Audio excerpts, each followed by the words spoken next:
What if the position you sleep in tonight is quietly raising your risk of a stroke, and nobody has ever warned you about it?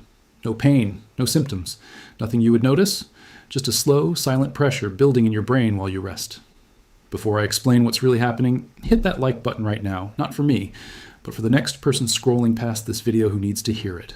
Subscribe if you or someone you love is over 50, and share this with the person in your life who always sleeps in the wrong position and refuses to change.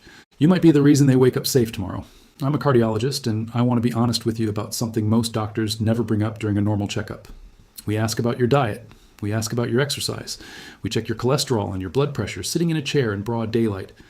But almost nobody asks the one question that might matter just as much. How do you sleep at night? Not how many hours. Not whether you feel rested. I mean the actual physical position your body holds for 7 or 8 hours while your heart, your blood vessels, and your brain are working quietly in the background, completely unsupervised. Here's why this matters so much. Stroke risk isn't evenly spread across the day. It rises sharply in the hours right after you wake up, when your blood pressure naturally surges to get your body moving. That surge is normal. Your body is designed to handle it. But whether your cardiovascular system walks into that surge strong and rested, or already strained and compromised, depends heavily on what happened to your blood flow during the night before it. And that, more than people realize, comes down to position. So stay with me, because in the next several minutes, I'm going to walk you through the sleeping habits that quietly work against your brain and heart, one by one, starting with the ones that seem harmless and ending with the ones that genuinely concern me as a physician.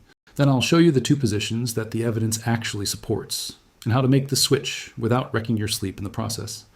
But first, tell me in the comments, are you a back sleeper, a side sleeper, or a stomach sleeper?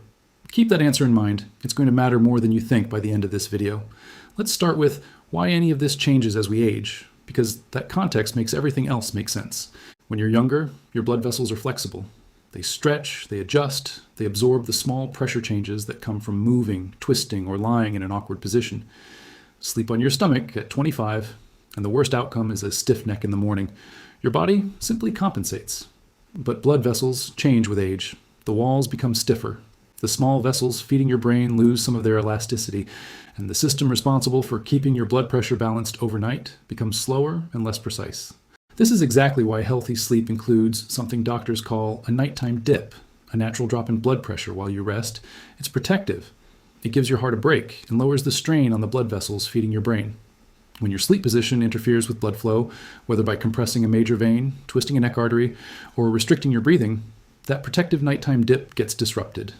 And what replaces a calm, restful night is a night of small, repeated stress on a system that was supposed to be recovering. Here's the part that makes this so easy to miss. None of this hurts. There's no alarm going off inside your body. You don't feel your artery narrow slightly or notice your blood pressure fail to dip the way it should. You simply wake up, get out of bed, and go about your day, completely unaware that your cardiovascular system spent the night working harder than it needed to. Multiply that by 1,000 nights, 2,000 nights, you start to understand how something as ordinary as sleep position can quietly shape long-term risk in ways that never show up on a single test at a single appointment. Keep that idea in your mind, because every mistake we're about to cover comes back to this same principle. Something in your position is quietly interfering with blood trying to reach or leave your brain.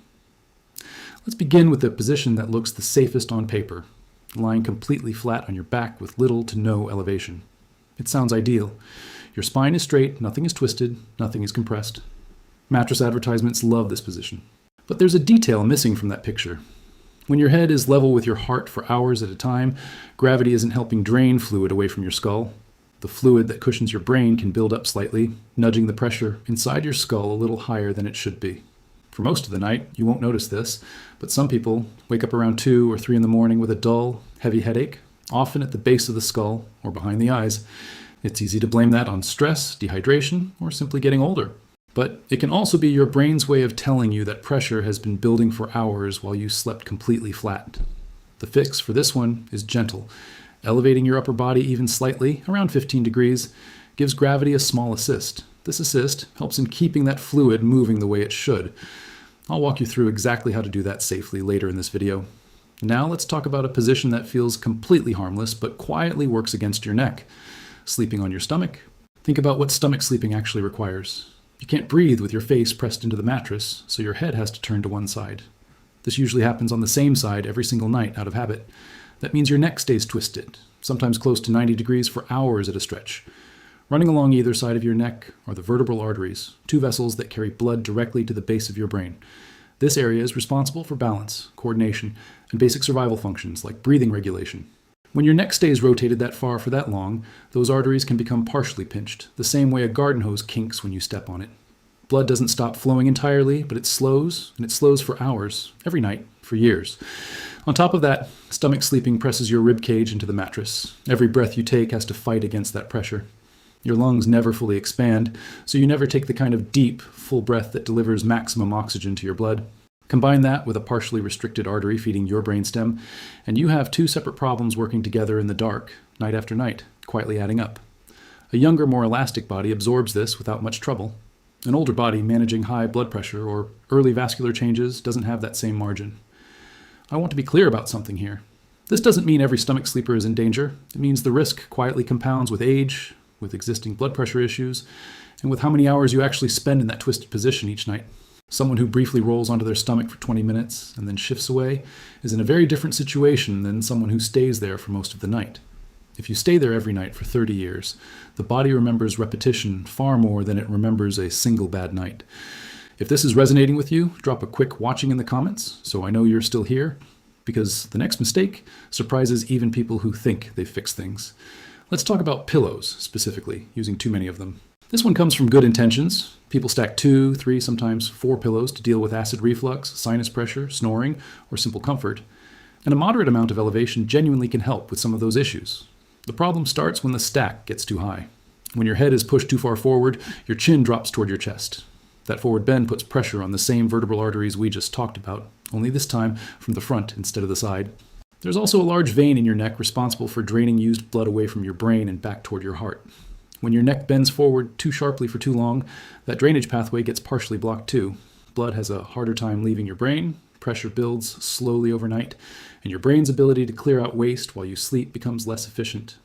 You might not feel this as pain. You might just notice waking up from a full 8 hours of sleep and still feeling foggy, heavy, and unrested. This is the kind of tiredness that coffee doesn't seem to fix. That's often not laziness. That can be a brain working against restricted drainage. The fix is refreshingly simple. One supportive pillow, ideally one shape to hold the natural curve of your neck. Avoid a stack that forces your head into an unnatural angle. Some of my patients told me their morning headaches faded within about a week of making this switch. This switch tells you how much impact a single adjustment can have when it's the right one. If this video is making you rethink things you've done your entire life without a second thought, that's exactly the point. Take a second and hit, like right now. It genuinely helps this information reach more people who are waking up exhausted and have no idea why. And tell me honestly in the comments, how many pillows are you sleeping on tonight? 1, 2, or more? Let's pause for a moment and connect the dots so far. Sleeping flat raises pressure inside the skull. Stomach sleeping twists the neck and restricts breathing. Too many pillows folds the neck forward and blocks drainage. Notice the pattern. Almost every mistake circles back to the same handful of structures. The arteries feeding your brain and the veins draining it. Your body is a closed system, and position changes the plumbing every single night, whether you're aware of it or not. Now here's a mistake that surprises a lot of people, because side sleeping is usually considered one of the better choices, and in general it is. But the direction you face changes the story more than most people realize. Sleeping on your right side. This is especially true if you already have some cardiovascular history. Your heart sits slightly toward the left side of your chest. When you lie on your right side, gravity pulls your heart slightly away from where it naturally wants to sit. More importantly, your body weight presses down on the right side of your torso, right where a large vein called the inferior vena cava runs. That vein has one essential job: carrying blood from your lower body, your legs, and your abdomen back up to your heart. Compress that vein by lying on your right side, and the return flow of blood slows down. Your heart has to work a little harder to pull in enough blood to fill each beat properly. For most healthy people, that extra effort is unnoticeable. But if your heart is already working close to its limit, it is different. Due to high blood pressure, heart failure, or vascular wear, adding an obstacle like this is like asking an already tired engine to work 10% harder. Interestingly, many people who develop heart problems instinctively stop sleeping on their right side long before anyone tells them why. They just find it uncomfortable one day and switch sides without ever knowing the reason. Their body figured it out before their mind did. That's worth paying attention to, because discomfort during sleep is often dismissed as random when it can actually be meaningful feedback. To be fair, right side sleeping isn't dangerous for everyone. A healthy heart handles this position without much issue. This is really about stacking the odds in your favor if you already have some cardiovascular history, rather than a universal rule. If you told me earlier that you're a right-side sleeper, this one was written for you. Stick with me, because the solution is coming up. Now let's talk about a position many people, especially women, gravitate toward: curling tightly into the fetal position. This involves knees pulled up, shoulders rounded in, and chin tucked down. I understand the appeal completely. It feels warm, protected, almost like a hug from yourself. But physically, several things go wrong at once when this position becomes tight. First, your ribcage gets compressed, which limits how deeply you can breathe. Every breath becomes a little shallower than it should be. That adds up minute after minute, reducing the amount of oxygen reaching your blood across the whole night. Second, the blood vessels behind your knees and around your hips can get bent and partially restricted when your knees are pulled tightly. If you already deal with swollen ankles or sluggish circulation in your legs, this position tends to make that worse. Third, your neck is bent forward again, bringing back the same artery and drainage concerns we already covered. It's essentially several small compression problems happening together in one curled up position for hours at a time. If this sounds exactly like how you've slept for decades, you don't need to abandon the position entirely. A small pillow placed between your knees, along with opening the angle of your hips just slightly, can make a real difference. Think of it less as giving up your favorite position and more as softening it, keeping the warmth while removing the tightest points of compression. Now let's talk about something that changes how dangerous your position becomes: eating a large meal or drinking alcohol too close to bedtime. Picture an ordinary evening. Dinner around 7:30, a glass of wine, and bed by 10. It feels completely normal for millions of people, but here's what your body is doing behind the scenes. After a large meal, blood gets redirected toward your digestive system. That means less blood circulating toward your brain and heart during that window. In a younger body, this shift barely registers. In an older body, this shift can create brief dips in blood flow to the brain right as you're falling asleep. Now add alcohol into that picture. Alcohol relaxes and widens your blood vessels, which drops your blood pressure. Your body senses that drop and compensates by tightening vessels back up again. That back and forth creates a kind of internal turbulence. This turbulence happens in vessels that may already be somewhat stiff or worn from age. It is a very different night for your system. This might explain why some people wake up around 2 in the morning with their heart pounding slightly and a faint sense of unease. It may actually be your vascular system working to stabilize itself after hours of unnecessary strain. A simple habit change helps enormously here. Try to finish eating at least a few hours before bed. Limit alcohol closer to bedtime, and if you can, take a short, easy walk after dinner. It helps settle digestion and cardiovascular system. This is often the hardest habit to change, not because it's physically difficult, but because it's so socially normal. Dinner and a glass of wine feels harmless, but normal isn't always the same as optimal once your body has less flexibility. If you've made it this far, you clearly care about protecting your health. Type the number 3 in the comments if you've learned something new. Now let's talk about the 2 positions that the evidence actually favors, starting with sleeping on your left side. When you sleep on your left side, gravity works with your heart's natural position rather than against it. Remember that large vein responsible for returning blood from your lower body back to your heart? It runs along the right side of your spine.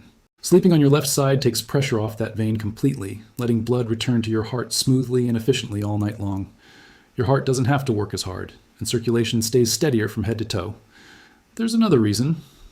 Left side sleeping stands out. Your brain has its own built-in cleaning system. This network flushes out waste products while you sleep, including proteins linked to cognitive decline. This cleaning process appears to work more efficiently when you sleep on your side rather than flat on your back or stomach. Some research suggests the left side may offer a slight edge due to the natural layout of the brain and how fluid moves through it. That means left side sleeping is quietly protecting your brain's ability to clear out waste over years and decades. If you've never been a side sleeper before, don't worry. Your body adapts faster than you'd expect. Use a long body pillow to lean against so you're not tempted to roll onto your back, and place a smaller pillow between your knees. Give it about a week. Most people adjust far more easily than they anticipated. Habits take a little time to unwind. Be patient with yourself. The goal isn't perfection on night 1, it's consistency over the following weeks. For those who cannot tolerate side sleeping, there's a second solid option: back sleeping with your upper body gently elevated. Aim for somewhere between 15 and 30 degrees. This isn't the same as stacking a couple of pillows under your head. The goal is to elevate your entire upper torso on a gradual incline, using either a wedge pillow or an adjustable bed frame. This lets gravity assist blood returning from your lower body and reduces the pressure buildup from lying flat. It also keeps your airway a little more open through the night, which supports steadier oxygen levels while you sleep. Adding a small pillow under your knees helps maintain the natural curve of your lower back, spreading pressure evenly. This elevated back position tends to help people who experience mild breathing interruptions or frequent morning headaches. Position is a huge piece of this puzzle, but a few habits around your sleep environment make a real difference too. Keep your bedroom on the cooler side. Somewhere in the mid-60s works well for most people. It helps the internal temperature drop. A cooler room supports a healthier overnight blood pressure dip. A room that's too warm keeps your heart rate slightly elevated. Be mindful of screens before bed. Light from tablets can delay the release of the hormone that guides you into deep sleep. Deep sleep is exactly when your brain's cleaning process works hardest. Put the phone down earlier than you think you need to. Pay attention to noise too. Sounds that don't fully wake you can still interrupt deep sleep in small, invisible ways. These sounds cause brief spikes in heart rate that your cardiovascular system registers. A white noise machine or earplugs can remove this variable. If you want to go a step further, a small overnight device that tracks your blood oxygen while you sleep can be genuinely useful. If your levels are dropping repeatedly, that's worth bringing to your doctor to investigate breathing interruptions or circulation issues. None of these environmental changes require expensive equipment. A cooler thermostat and skipping screens cost almost nothing. Yet together, they can shift your entire night from one of hidden strain to one of genuine recovery. Small, consistent choices, repeated night after night, are what actually protect you more than any single dramatic change. Here's what I want you to walk away with. Your risk doesn't pause the moment you fall asleep. The hours you spend resting are some of the most important for your heart, and you have immediate control over your position. You don't need to fix everything at once. Pick one change. Maybe it's rolling onto your left side tonight. Maybe it's swapping 3 stacked pillows for one supportive one. Maybe it's simply finishing dinner a little earlier. Any one of these, done consistently, adds up to something meaningful over weeks, months, and years. Tell me in the comments which change you're going to try first. I read every single one. Your answer might be exactly what helps someone else recognize a habit they've been ignoring for years. If this video gave you something worth knowing, hit like and send it to someone who needs it, like a parent or a spouse. Subscribe, because next time we're covering the early morning warning signs that doctors take seriously but most people brush off. Take care of your heart tonight. Take care of your brain while you rest. I'll see you in the next one.